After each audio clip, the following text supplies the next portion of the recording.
Hello there. Oh, my fucking cock's sick. Seriously, I've just done it again. I'm just in the chiropractor today. I don't know. I got one session left with Nick. Nick, however, has come up with a really great idea for this thing with my head going back, right? Sword swallowing. What do you think? I think so. So anyway, join me for a really cold coffee that I made earlier on. I've had the dentist today with the boys. I've got the dentist tomorrow to get all the boys' teeth cleaned and everything ready tomorrow. I've moved all my medical over to the university. And for somebody who doesn't like being seen by students all the time, and it's not that I don't mind, it's that I struggle when they then leave me with the students. Do you know what I mean? Or say you go into A&E and they tend to send the students out to you first. And it's like, I can't deal with it in an emergency. But in normal, everyday maintenance, getting stuff done, I actually really like it. So we're here at Portsmouth, so just down the road. Excuse me, I've literally just come on live after I've got to the, got the kids' plates out. I'm still picking my teeth from munching away on these things. I'm not even going to eat it because I put a bit too much. My boys, I fucked them up. I'm so used to steaming and having a proper oven and a wok, and I'm cooking in a really different way than I'm ever used to. Even in my fridge, it's like, I mean, for EDS, this stuff, I mean, this is contained stuff. I mean, I'm sorry, I just flashed it up, but basically aloe vera juice. When I went into foster care, Sue, my foster mother, and they wrote down on all of my paperwork about my eating habits. And pretty much when I was with my mum, I lived off microwave meal chicken supremes. And what else did I have? I know she used to know what my favourite spaghetti carbonara was because she'd made it once and I really liked it. So I know that. But I pretty much, between sort of when I was with my nan and my mum, before she went to the husband that had, like, the life that gave us Barbados and all of that sort of stuff, and introduced me to aloe vera, because it was actually, I get mine really cheap, as you can tell, because bottles are fucked up and things like that. I haven't got a problem. I don't buy things off the shelf anymore. It's just pointless. But when I was obviously breastfeeding, I stopped. And the reason being is because there is not enough study in under fives. And the reason being is because of school age. And that's obviously that children go to school 4 or 5. Obviously now it's getting to sort of closer to 2. So they're putting more funding into health, wealth and relationships. It's had a bit of a bombardment of texts to Dean, because at the end of the day, who's the real narcissist? Me or Dean? Who the fuck knows? Or maybe we're both narcissists, because what is a narcissist? A narcissist is the label. Hang on a minute. Oh, if I get stuff in my teeth, or am I finally starting to get my nan's gap? I think I'm finally starting to get my nan's gap. Just to say, with EDS, and one of the reasons that it's been so delayed getting the boys into a dentist as well, one, during lockdown, just literally 3 weeks before lockdown, I was preparing everything. I was getting us in everything, making sure everything was done, making sure we got a haircut, making sure, because I knew it was coming. I just didn't know when the fuck it was coming. And you'll know this is true because I sounded like an absolute wombat on my lives going, before they lock us down, before the walls go down, like, seriously, do I stay, do I go, do I leave this country? People thought I'd completely lost the fucking plot. This is really bugging me now. And I'm becoming more aware of my own life now. That's really bugging me, Now, this is a false tooth, by the way. And the reason I'm talking about dentists is because obviously I've been to the dentist with the boys today and I still can't get in. I still can't get into any dentist here in Portsmouth. Most people are being sent out private, with it being double funded by, if there is an emergency. And they're talking like with this tooth, the only reason I got into the dentist is because I came off my bike and battered this out. I actually can't put my head all the way back now. That's it. Sorry. I actually can't tip my head back all the way for you properly. He has actually cracked me all back in. But obviously, as you can see, I still have EDS. So I'm still hypermobile. The chiropractor doesn't fix the collagen. He doesn't fix the ligaments. All he can literally do is take my subluxations, dislocations, and put them back in. So he's done my pelvis, my hip, obviously my back today. But I'm wondering about this machine he uses down my back, because my back's feeling a little bit warmth. But now the thing is, now he's actually got joints back in for me. I'm struggling because I'm now going, you fucking bastards. You've all left me like this for how long? How long have you all left me like this? If I said to every EDS person right now, and I went into the EDS community and said, right, I'm going to bring along 7 chiropractors and we're all just going to get all of our bodies completely realigned, then you're not going to see them for 2 weeks.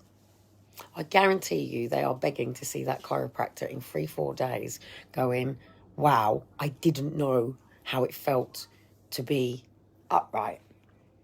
And that's exactly the same as, say, somebody like me. I don't know what it's like to be raised by a mum and dad that are married with nans, granddads. I'm sorry, I can't talk from this function of society.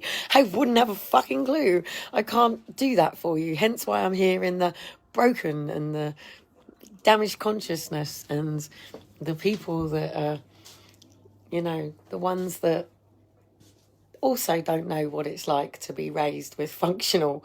And I can't even just say that being raised by having a mum and dad, because that's probably, to some people, was a bit of a disaster, growing up with 2 parents constantly rowing, bickering at each other's throats. I mean, how many people in the world now could actually say their mum and dad have been married 50, 60 years, that their brothers or their sister are now in their 20, 30 years of marriage, and they've got 2.2 family, and they've got the lovely whatever White House with the picket fence it is, and the dog and 2 cats, or maybe 2 cats and 2 dogs, and I don't know, do you get the boy and the girl? Next door got the boy and the girl. They had a girl, by the way, so they've now got the 2-year-old boy and the baby girl, you know, and they're a married couple.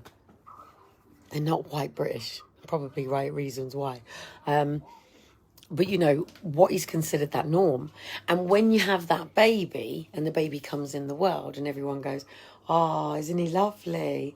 Now, today, it's Sarah who looks after the boys when I go to the chiropractor, by the way, who's the receptionist. And she hasn't got grandkids, but she's got kids. And I don't know how much I can discuss on certain things, because I'm talking about other people's lives and things, but today was a really important moment. So let's just say, to an important relationship in my life, it turned out that she'd also had a son born with a cleft, and she knew about clapper. And I was like, try being referred to clapper when you're 17, 18. You know, and clapper is actually the cleft lip and a palate association. So what annoys me with social care and the multi-agency, and I've been reading back through some of the stuff because it really upset me on the live yesterday, reading what the psychologist said. And that was that if they did not return my children to me, it would cause, I can't even remember the exact words, but it would cause an amount of something to me. So they knew by not returning the children to me that it would hurt me, basically, because I didn't hand my children over for adoption. I didn't bring a baby into the world and go, look, the father's not taking responsibility. I'm a single mum. I don't want to be on government benefits raising a child, and I'm going to hand them over for adoption. I didn't do that. I didn't even have a child that I didn't want. I love being a mum. You know, being a mum to me is ultimate. Why would you not want to spend all day with some kids being a kid all day? You know, why would you not want to hang about at the skateboard park, or go out on your own scooter with your kids on scooter, or get a bike with your kids on a bike, or go climbing with your kids? Why would you not want to sit in a field, laying, looking up at the stars, making shapes out as the clouds with your children. Do you know what I mean? There gets to a point where we grow up and we stop doing this thing. And that's the greatest thing about children, is we get to go back to that space. But obviously life is really stressful with having to pay bills, keep a roof over our head, try to have a fag break and actually not be able to talk and smoke at the same time. Sitting on your coccyx and trying to find a chair that is actually comfortable to you to sit on. And I said to Nick today, because we're really keeping me out of braces. It's so important to keep me out of braces. When I first ever started wearing braces on my wrists, which was done by the physio and the OTs, and what they were trying to do was strap our joints. What happens is when you take them off, they become limp. So we're trying to really keep my head out of a neck brace. But it is going to potentially mean having the rod. We've agreed I need the upright MRI. Nothing else is going to prove that my head goes back. It still does go back that way, but I need to be careful because I've had the other discs done. And if I go back, which I can, I'll go back slower. So Nick feels that this is perfect for... Do you reckon I could do it? What do you reckon? Imagine. Oh, hang on. I can actually do this in real style for you. Wait. Dun, dun, dun. Where is it? I knew there was a reason I had this. Oh, yes. Oh, how do I get it out? Oh! Oh, no. I've trapped it from the kids. Are you ready? I don't believe it. I was made for this. Clearly, this was made for this. Right, Nick said to me today, because obviously I said to Nick and I put my head back, and I don't think I'd ever actually known to properly put it back, because it was only because that other woman's video on TikTok that I thought, yeah. So Nick suggested, I actually have one. So what do you reckon? I said to Nick, how do we find the blessing and the gift in EDS? Because from his point of view as a chiropractor, he only learns about the body. He doesn't necessarily know all these people that have been studying from the other point who have labelled it. So what he understands as one thing, somebody may label another thing. Do you know what I mean? So instead of the good old... let me see if I can do it again. Hang on. So instead of the good old beer going down my throat, he has suggested this. I is not going to do it right now because one is not trained to do this. I've never done it before. However, one might be able to. I believe that my tribe is going to be in the circus. What do you reckon? Because EDS people were originally circus performers. Before, obviously, they become too knackered, it gets too painful, they've got to take too many cortisone injections. But at the end of the day, people with EDS were contortionists in the circus. They were the people that took the swords down the throat, the flames down the throat, the people that did the juggling, the people that did all of the acrobats, the people that... Even Nick said to me today, he said, but Kelly, if you go and do this, what's going to happen when it goes and your joints? I said, but Nick, you've taught me that it's not going to do anything. It might tear a ligament, but what's it going to do? Is it going to kill me? He said, well, no. He said, the heart will do that, the ligaments and the vessels. He said, it's all about your blood pressure. He said, how's your blood pressure doing? I said, I don't know. He said, let me take it. He said, wow, your blood pressure's really fine. He said, I can't believe everything and how you're feeling and that your blood pressure's fine. I said, I know. I said, bumped into this artist today. So a big up, by the way. I'm going to get his card. Where is his card? Big up to James. So an absolute massive big up to James today. James, if you see on the back of his video, he actually uses the feces from cows mixed to stop the paint from mixing, and he shows the video. He's not an art student, he's somebody that's just done it himself. He's got one of the shops down at Hot Coals where I spend most of my time. I'll show you all of Hot Walls one day. It's actually not called Hot Coals, it's called Hot Walls. Old Portsmouth.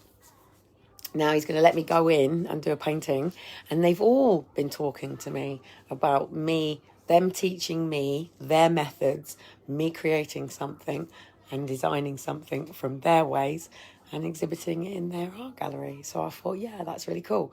But the good thing about him is I am a Christian, by the way, ish, if you call myself. I don't like the word Christian, but because it's like nigger to a black man. But at the end of the day,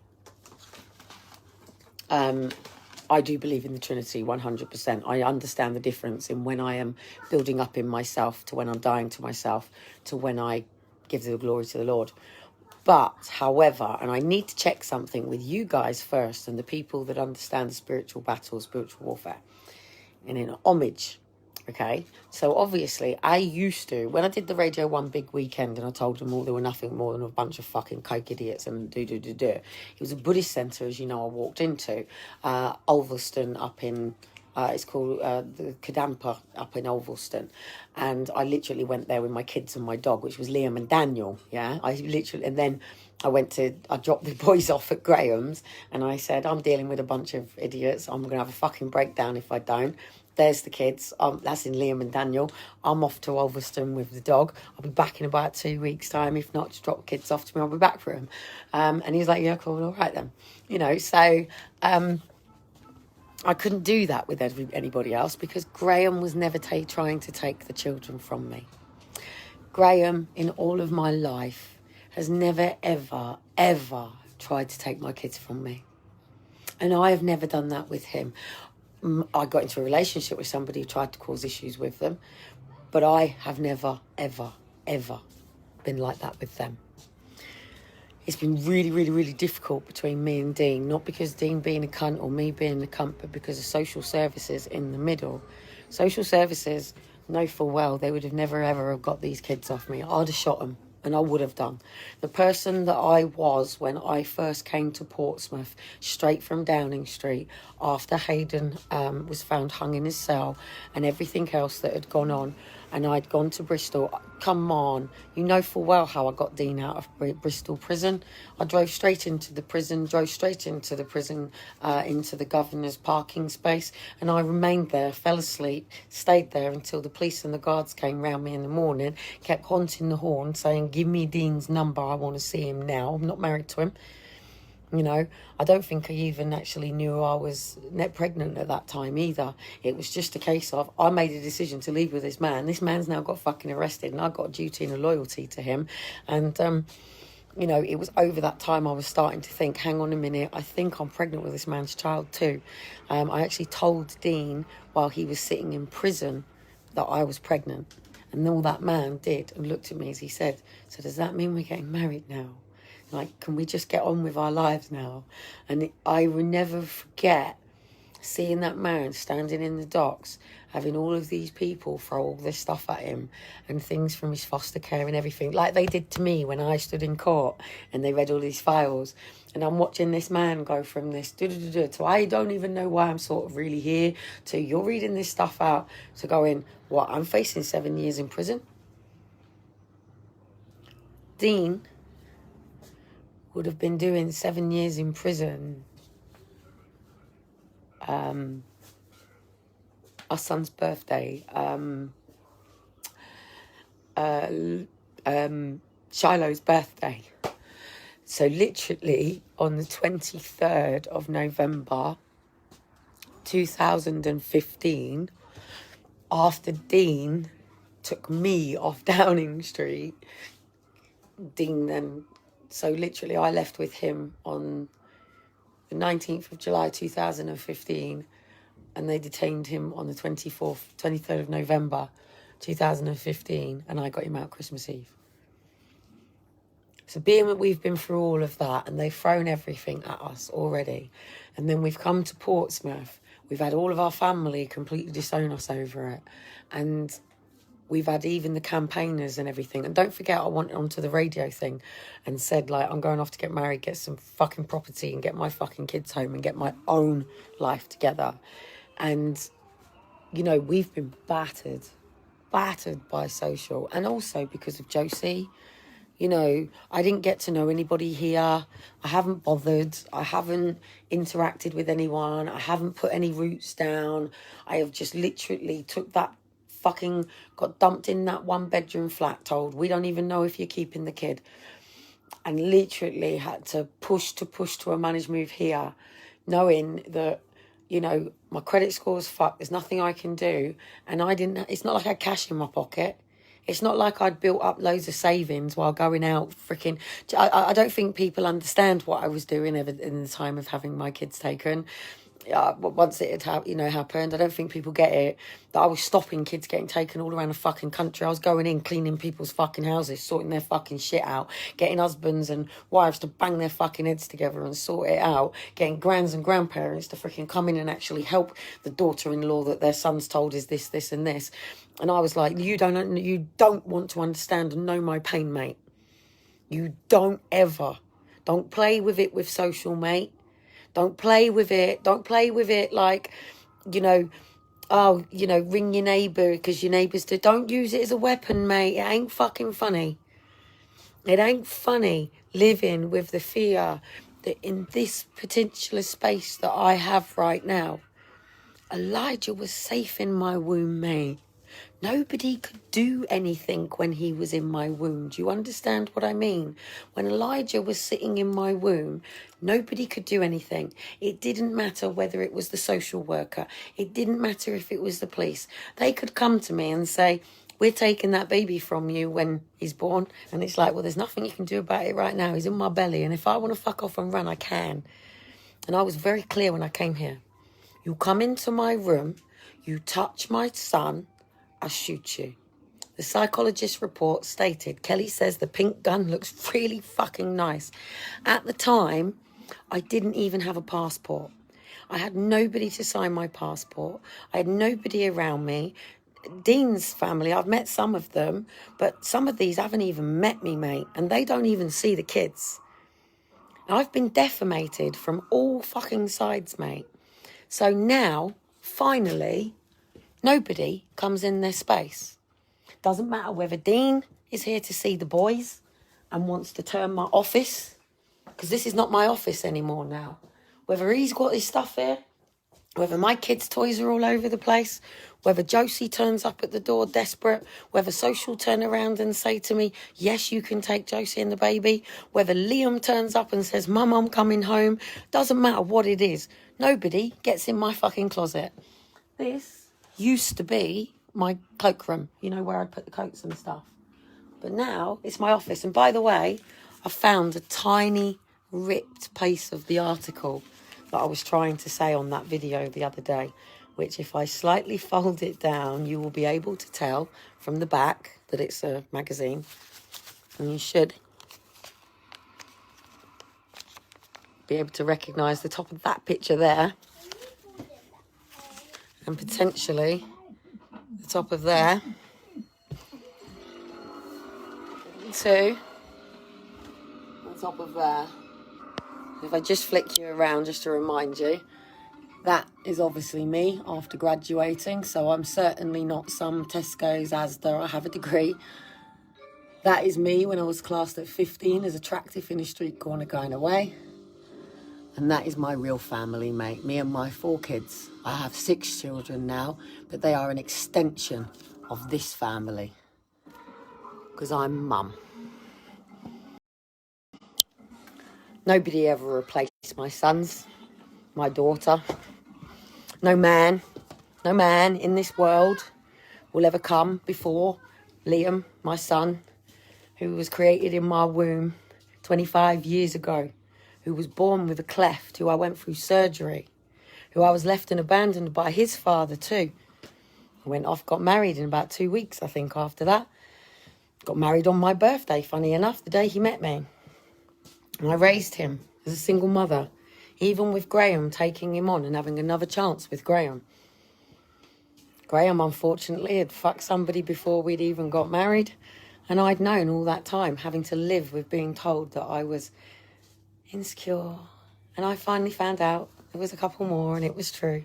And I left. And I went back to college. And I went to university and I graduated in psychology, where psychologists, qualified people, were telling me that if you're abused, you'll go on and abuse. And I've challenged this system ever since, that nobody disabled me. Nobody labels me.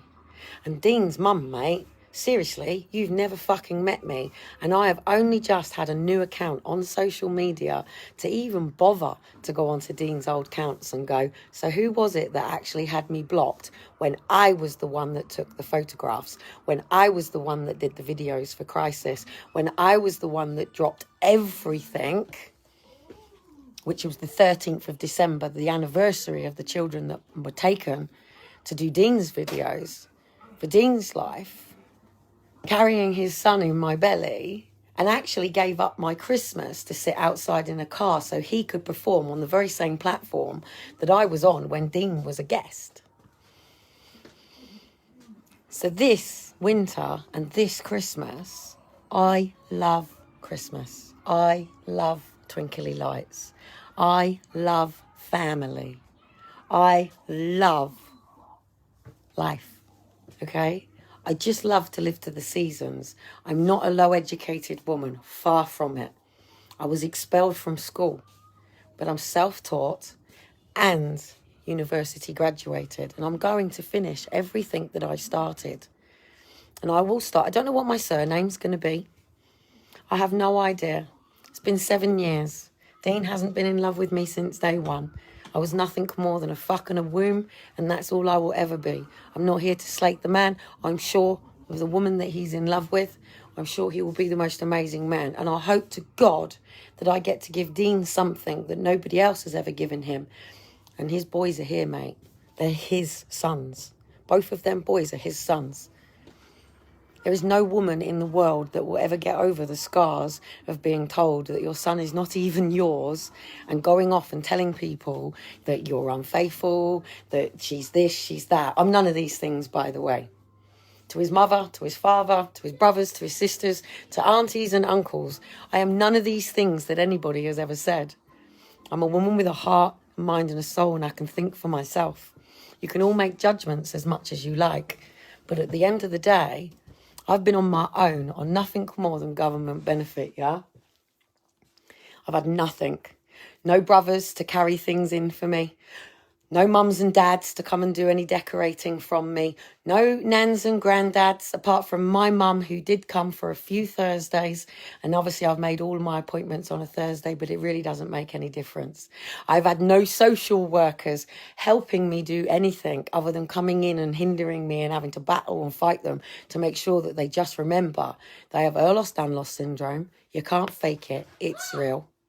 Yes, I'm diagnosed with Asperger's, and yes, I'm a mass dyslexic. Yes, darling. Oh, I don't want to see my pants. Nobody will see you outside in your pants, my darling. How you doing, yourself? So, this little one. Anyone try taking these from me? And yes, he's threatened to go for full custody, mate. You try it. I'll go after you just like I did the social workers. Oh, yes. Mum, Nobody. Oh, okay, 2 seconds. Anyway, we've got to shoot out. I've only got a bit ratted because obviously Dean's brother's sitting on here now, and I'm very aware that Ray's here. So I felt like putting my foot down while his brother's sitting here, and probably Dean on his brother's account. it doesn't push the lean like that. Oh, I know. I'll do it for you. But just to show you, 2 seconds then, I'll bring it through to you. For a woman that hasn't had people, and you watched me move my unit the other day. Don't step on My boys have a TV. I own their bed. I don't pay for it weekly anymore. I officially own my children's beds. Yes, I paid somebody to put this up. Polish guy, cost me 30 quid for him to give me a hand to help me put this up. I moved all of this myself. My boys have all of their units and all of their things. What am I getting? Complete bullshit again. So, hey, Ray, with Dean sitting on it. I assume Dean's at his brother's because I've just got a text saying complete bullshit again. So, that's what I call about stirrers, isn't it? Nobody ever actually comes and asks the person the truth. They just all share information, stir, and they turn the ingredients into something that it's not. And then they want to call me the witch. So anyway, my children have plenty of books, plenty of puzzles, lots of nice things. Lots of wooden things, of course. Plenty of music things, their own DJ equipment, their own keyboards. I drive a car. I own my car outright. I have no bills on it. We have plenty of bedding and duvets if I ever had any guests. You know, we don't have a bath, which is not really great, but I'm just literally now trying to deal with the fact that I now finally have an office. But I show you before I go, this is mine and my 2 older boys' life before I ended up in a relationship with Aaron and Face Dad, and now here. That's what I achieved as a single mum for my 2 boys.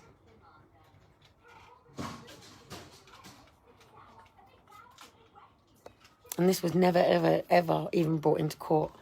That I lived in Leyland. My children went to school. I went to university, graduated. I was on the PTA FA. I was on the Neighbourhood Watch. I was part of all sorts. My children did athletics, football, all of that stuff.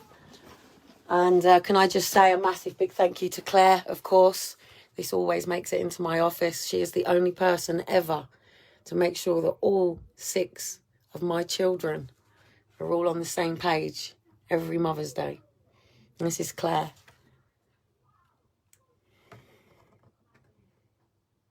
So, and she knows which Claire it is. So, yeah, I mean, it always makes it up there because every person has made me separate into being a mother of 2 children, the 2 children in my office, and the 2 children that haven't been part of my family because they just haven't accepted the relationship that I've been in. Now, I do love Dean. I hope to God that this is the most magical Christmas of my life. But when I watch these Christmas films, it tends to be that they meet somebody new and come out of the old relationship. I don't know. But I can't trust anybody who tells me that they will go for full custody of my kids, understanding and knowing the trauma, because now I can't let my kids go, can I? Because how do I know that he isn't out there making arrangements to not return them, and then I end up in a situation where I'm in a civil matter trying to get my children back, battling from the situation that I've been in, which I have already watched other mothers do, and then the children go to their fathers and mothers get completely pushed out because it becomes a double-edged sword game because men seem to think, oh, women have been doing this, so now we're going to do it. Stop it, people. I was raised by divorced parents. I've never been like this. I had a very amicable relationship with Graham. It was when Stephen came in, it started to get problems. Because I started to get involved with people that just didn't like me being me. Yes, my darling, we need to get sorted. And Have the phone have army on? you want to do some army for a bit. I need to go and get your case out of the car. And we need to settle down in Jarmured and start reading and have a nice night. I don't really give a shit what anybody's got to say about me. I've been here on my own, mate, with Dean, back and forth. Yes, he helps with little bits, going and getting some bread, milk if I haven't got milk tokens. He'll use my milk tokens if I've got it. He's got his own universal credits, but he can do whatever he wants for money out there. I'm here with the children, and the only thing that I've got is the bits that I've been picking up in the shop. Could I coach online? No, because my own life's in order, not in order. I could never go back out there as the interventionalist and coach properly that I should be and actually charge properly going, hey, you know, I can help you do this. Because look, I haven't even got a dishwasher in my house. I'm on universal credits again. And, you know, I'm in a 2-bedroom flat. I don't even have a garden or a bath. So I'm nowhere near. But I can tell you how to overcome trauma one day when I do. When I finally know how to actually deal with the trauma. Because until all of my children are behind my back, I don't know how I'm going to really, truly feel. Because once my children are in my house, behind my gate, all of them, I'll be a very, very, very, very different woman. Yeah, I'll be a very different woman. Be a very different woman. All I can say is Boris Johnson, tick-tock, tick-tock, tick-tock, otherwise, like Christmas with Cameron. May didn't last long. It's time. Fathers for Justice. Forced adoption. All the parents that have been alienated. All the people alone. To grab their plates, grab their hats and meet us outside Boris Johnson's home. Ready for Christmas with Boris Johnson.